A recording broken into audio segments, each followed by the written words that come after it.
Hello दोस्तों, स्वागत है आपका इंटरनेशनल बायोग्राफी में। आज हम बात करने वाले हैं 1900 के दशक में एक ऐसी महिला के बारे में जिसने पूरे देश में अपने नाम से इतिहास रच दिया।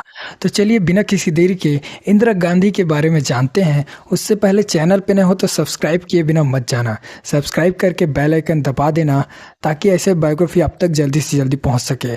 इंदिरा गांधी ने ऐसे क्या किया जिससे उसका नाम इतिहास में अमर हो गया, और उनको किसने गोली मारी और क्यों गोली मारी, इसके बारे में पूरे डिटेल में हमने वीडियो बनाया हुआ है। तो चलिए बिना किसी देरी की इस वीडियो को स्टार्ट करते हैं।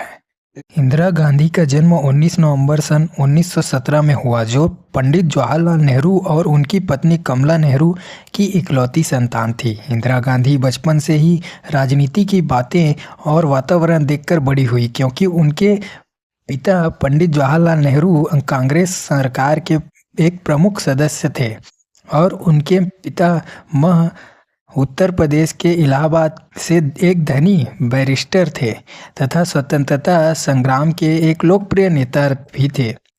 महात्मा गांधी के नेतृत्व में जवाहरलाल नेहरू का प्रवेश स्वतंत्रता आंदोलन में हुआ। उनके कारण इंदिरा गांधी का संपूर्ण विकास और देख रेख मां द्वारा किया गया। इसी दौरान पंडित जवाहरलाल नेहरू और उनके पिता मोतीलाल नेहरू राष्ट्रीय राजनीति में उलझते रहे। सन 1936 में मां कमला नेहरू लंबे समय तक बीमार रहने लगी। उसके बाद कुछ समय बाद उनकी मौत हो गई। 5 वर्ष की उम्र में इंदिरा ने अपनी गुड़िया झुलाने का फैसला किया, क्योंकि वह इंग्लैंड से लाई हुई थी। इंदिरा गांधी बचपन से ही देश की और देशभक्ति की भावना हृदय में रखती थी। 12 साल की उम्र में इंदिरा गांधी ने कुछ बच्चों की वानर सेना बनाई। जिस प्रकार राम ने रावण को मारने के लिए वानर की सेना बनाई थी, उसी तरह वानर सेना बनाई और उनका नेतृत्व किया, जिसका नाम था बंडर ब्रिगेड रखा गया, जिससे भारतीय स्वतंत्रता संग्राम में छोटी सी भूमिका निभाई। इंदिरा गांधी की यह 1934 और 1935 में उन्होंने अपनी स्कूली शिक्षा पूरी करने के बाद शांति निकेतन में विश्वविद्यालय भारतीय विश्वविद्यालय में प्रवेश लिया, जो कि रविंद्रनाथ टैगोर द्वारा निर्मित था। इसके पश्चात वह इंग्लैंड चली गई। रविंद्रनाथ टैगोर ने इंदिरा गांधी को प्रदर्शनी और प्रियदर्शनी नाम दिया। इंग्लैंड जाने पर ऑक्सफोर्ड विश्वविद्यालय की प्रवेश परीक्षा में भाग लिया, लेकिन वह इनमें सफल नहीं रही और ब्रिस्टल के बैडमिंटन स्कूल में कुछ महीने बिताने के बाद 1937 में परीक्षा में सफल होने के बाद इंदिरा गांधी ने सोमररी कॉलेज से ऑक्सफोर्ड में दाखिला लिया। उन्होंने प्रमुख भारतीय, यूरोपीय और ब्रिटिश स्कूल में अध्ययन किया। अपने पिता जवाहरलाल नेहरू की मर्जी के खिलाफ इंदिरा गांधी ने फिरोज गांधी से शादी की। इंदिरा गांधी और फिरोज की मुलाकात 1930 में आज़ादी की लड़ाई के दौरान मां कमला नेहरू एक कॉलेज के सामने धरना देते हुए वक्त बेहोश हो गई थी। उस समय फिरोज गांधी ने उनकी बहुत देखभाल की थी, इसलिए फिरोज गांधी अक्सर मां कमला नेहरू का हालचाल लेने घर आते थे। इस दौरान इंदिरा गांधी और फिरोज गांधी के बीच नज़दीकियां बढ़ने लगी। फिरोज गांधी से इंदिरा गांधी की शादी 1942 में हुई, लेकिन जवाहरलाल नेहरू इस शादी के खिलाफ थे। फिरोज गांधी के संघर्ष में महात्मा गांधी के साथ थे। वह पारसी थे, जबकि इंदिरा गांधी हिंदू। उस समय अंतर जातीय विवाह इतना आम नहीं था। ऐसे में महात्मा गांधी ने इस जोड़ी को समर्थन दिया। भारत छोड़ो आंदोलन के दौरान गांधी और फिरोज गांधी को साथ में जेल हो गई। शादी करना इंदिरा गांधी के जीवन का एक महत्वपूर्ण हिस्सा है, और इस हिस्से में जब वह भारतीय कांग्रेस का हिस्सा बनी। भारतीय राष्ट्रीय कांग्रेस का हिस्सा बनने से उनके जीवन में बहुत सारे बदलाव आए। 1949 में 1960 के दौरान कांग्रेस की अध्यक्ष चुनी गई। पार्टी के अध्यक्ष के कामकाज ने शास्त्री के आकस्मिक निधन हो गया। इसके बाद इंदिरा गांधी के प्रधानमंत्री बनने में महत्वपूर्ण भूमिका निभाई। दोस्तों, हम उन नीतियों पर नज़र डालते हैं जिस तरह इंदिरा गांधी आगे बढ़ी।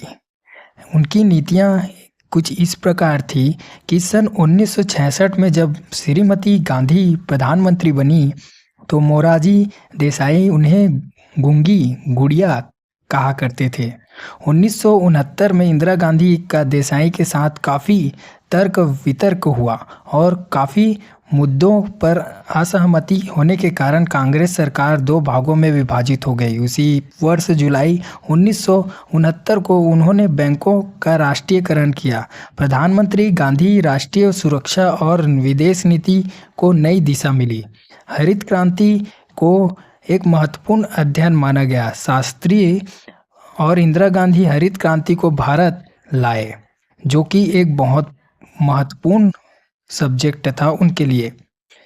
हरित क्रांति को भारत लाने के बाद नेहरू युग के अंतिम में खाद्य में संकट आने और खाद्य में कमी आने के कारण राज्य में दंगे होने लगे। इसलिए 1966 में इंदिरा गांधी ने प्रधानमंत्री पद को संभालने के बारे में कृषि और पूरा ध्यान एकत्रित कर लिया और हरित क्रांति को सरकार की एक प्राथमिकता बना डाला। भारत की किसानों के लिए गेहूं और चावल की फसल को उपजाऊ बनाने के लिए प्रोत्साहित किया और मदद की और हरित क्रांति के द्वारा रासायनिक खादों और नई तकनीक पर जोर दिया। दोस्तों, इंदिरा गांधी का कार्यकाल बहुत ही लंबा चला। संतवंत सिंह और बेअंत सिंह दोनों ने अक्टूबर 1984 को अपनी सर्विस हथियार के द्वारा एक सफरदार और जोरदार रोड पर नई दिल्ली में स्थित प्रधानमंत्री निवास के बगीचे में इंदिरा गांधी की हत्या कर दी। इंदिरा गांधी को उनके सरकार से अस्पताल ले जाया गया परंतु रास्ते में ही दम तोड़ दिया। लेकिन घंटों तक उनकी मृत्यु की घोषणा नहीं की गई। उनका अंतिम संस्कार 3 नवंबर को राजघाट के समीप किया गया। तो दोस्तों, आपको यह बायोग्राफी कैसी लगी हमें कमेंट करके ज़रूर बताइए। चैनल पे नए हो तो सब्सक्राइब किए बिना मत जाना। प्लीज़ एक सब्सक्राइब कर दो ताकि ऐसे बायोग्राफी आपको देखने को मिल सके और बेल आइकन ऑल पर सेलेक्ट करना ताकि ऐसे बायोग्राफी आपको जल्दी से जल्दी पहुंच सके। तो मिलते हैं नेक्स्ट वीडियो में। हाँ, और कमेंट बॉक्स खाली है, अगर उसमें कुछ भरना चाहते हो तो आप भर सकते हो, आपकी मर्ज़ी है। तो चलिए मिलते हैं नेक्स्ट वीडियो में। आज के लिए धन्यवाद।